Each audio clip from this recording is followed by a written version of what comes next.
What's going on, Guardians? TBL here from Planet Destiny, here to bring you your weekly reset video for November 8th, 2016. Alright, this week, first up, we've got the Nightfall. It is the Blighted Chalice where we take on Malak. The modifiers are Epic, Berserk, Small Arms, Fresh Troops, and Match Game. Have fun with those. Match Game on that strike is never fun. For the Heroic Strike playlist, this week the modifiers are Heroic, Solar Burn, Specialist, and Juggler. So get out your ice break.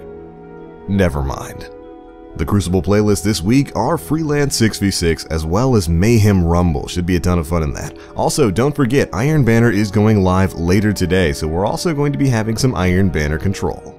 Alright, this week at Shiro, his bounties are Together We Rise, which asks you to complete events in the Plague Lands, Pull the Plug, which asks you to kill fallen mages and ultras, and Archon's Forged Dregs and Archon's Forged Servitors. Alright, let's move over to the class items now. This week he's offering the Mantle of Gellion, Yolder's Iron Sash, and finally, Fellwinter's Iron Bond. None of which have perfect rolls. I mean, Fellwinter's Iron Bond is the closest one. It is a 35-33, but you've probably already got better variants of all of these. Alright, let's head on over to Tyra Karn. And this week at everybody's favorite Cryptarch Mom, the artifacts she's offering are the Memory of Fellwinter, curiously adding an intellect roll to that discipline and strength even though this artifact takes away your super, the Memory of Scory, and finally, the Memory of Perun. Now of the three of these, the Memory of Perun's the one with the really good roll, at least comparatively speaking. It's only about 8 points away from the max of what you can get on these artifacts. So that one might be worth picking up, especially if you haven't gotten it already. Here at the tower, Bungie must have seriously heard you guys' cries because Lord Shaxx is offering a Control Weekly Bounty. That's right in time for Iron Banner. This thing is going to ask you to get 7 match completions, 30 advantage kills when you're holding more points than the enemy, 15 captures, and get a beeline trophy, which just means you have to get to B first.